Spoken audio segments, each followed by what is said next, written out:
उच्च रक्तचाप र हामीले खाने खाना यिनीहरू बीचको सम्बन्ध आखिर के हो त? ल आउनुहोस् आज यही विषयमा अलि गहिरिएर कुरा गरौँ, त्यो पनि वैज्ञानिक प्रमाण र अनुभवको आधारमा।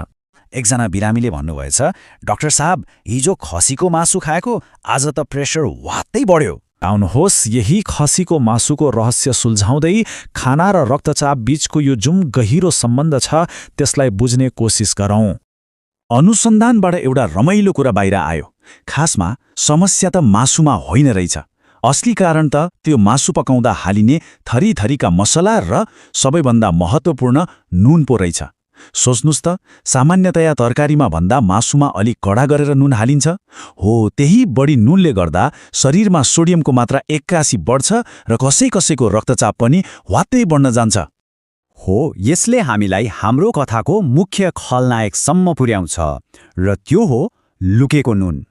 यो त्यो नुन होइन जुन हामी खानाको टेबलमा नुनदानीमा देख्छौँ। यो त त्यो नुन हो जुन हामीले प्राय देख्दैनौँ। यो तथ्याङ्कले त साँच्चै झस्काउँछ। सन् 2019 को नेपाल स्टेप सर्वेले के देखाउँछ भने एक औसत नेपालीले दिनमा झण्डै 9.1 ग्राम नुन खान्छ, जबकि विश्व स्वास्थ्य संगठन WHO ले त दिनमा 5 ग्राम भन्दा कम मात्रै खानु भनेर सिफारिस गर्छ। यसको मतलब के भयो? हामीले सिफारिस गरिएको भन्दा लगभग दोब्बर नुन खाइरहेका छौँ। त्यसो भए यो हिडन सल्ट वा लुकेको नुन भनेको आखिर के हो त? खासमा यो अरू केही होइन, बजारमा पाइने प्याकेटका खानेकुरा र प्रशोधित खानाहरूमा हुने अत्याधिक सोडियम हो। अचम्मको कुरा के छ भने हामीले खाने धेरैजसो अतिरिक्त नुन घरको दाल तरकारीबाट आउँदैन, बरु यस्तै बाहिरका तयारी खानेकुराहरूबाट आउँछ। लुकेको नुनका केही सामान्य स्रोतहरू के हुन् त? फास्ट फुडहरू, चाउचाउ, चिप्स जस्ता प्याकेटका खाजाहरू, अचार, पापड, विभिन्न ससहरू, अनि लामो समयसम्म टिकोस् भनेर बनाइएका खानेकुराहरू। रमाइलो कुरा के छ भने यी खानेकुराहरू खाँदा त्यति नुनिलो नलाग्न पनि सक्छ, तर तिनमा सोडियमको मात्रा भने निकै नै बढी हुन्छ।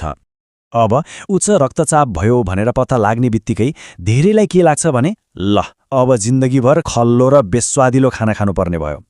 तर के यो साँच्चै हो त? आउनुहोस् यो भ्रमलाई तोडौँ। विज्ञहरूका अनुसार उच्च रक्तचापको लागि बार्नुपर्ने खानेकुराहरूको त्यस्तो लामो सूची नै हुँदैन। मतलब मधुमेह वा कोलेस्ट्रोलको समस्यामा जस्तो कडा नियन्त्रण यसमा चाहिँदैन। यो स्लाइडले त कुरालाई एकदमै छर्लङ्ग पार्छ।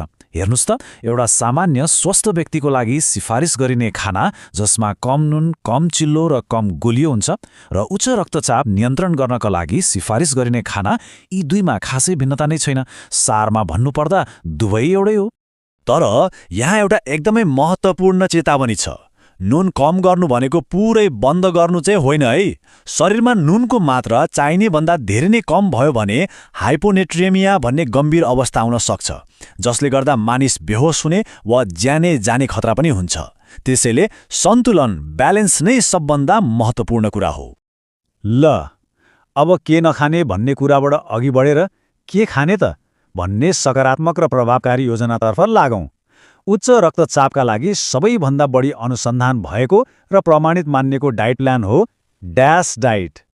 ड्यासको पूरा रूप हो dietary approaches to stop hypertension. यो फलफुल, सागसब्जी र सम्पूर्ण अन्न मतलब होल ग्रेन्समा केन्द्रित एउटा वैज्ञानिक रूपमा प्रमाणित भोजनशैली हो। यसलाई रक्तचाप व्यवस्थापनको लागि गोल्ड स्ट्यान्डर्ड नै मानिन्छ। ड्यास डाइटको पहिलो र प्रमुख आधार भनेकै फलफुल र सागसब्जी हो, जस्तै सुन्तला, कागती, स्याउ जस्ता फलफुल अनि टमाटर, गाजर, ब्रोकाउली जस्ता तरकारीहरू। यिनीहरूमा पोटासियम, म्याग्नेसियम र फाइबर जस्ता पोषक तत्त्वहरू भरपूर मात्रामा हुन्छन्, जसले रक्तचापलाई नियन्त्रणमा राख्न सिधै मद्दत गर्छन्। अर्को महत्त्वपूर्ण पक्ष हो सम्पूर्ण अन्न र गेडागुडी।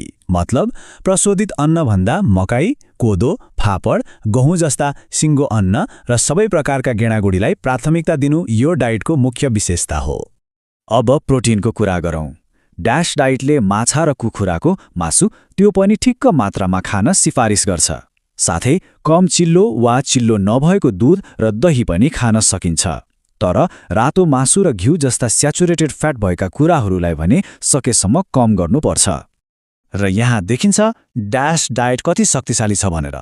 यदि सही तरिकाले अपनाउने हो भने यो भोजन शैलीले मात्रै सिस्टोलिक रक्तचाप 10 mmHg सम्म घटाउन सक्छ। यो भनेको सानो कुरो होइन है, यो त रक्तचापको एउटा औषधि खाए बराबरको प्रभाव हो। ल, अब यति धेरै कुरा गरिसकेपछि यसलाई छोटकरीमा सारमा हेरौँ न त।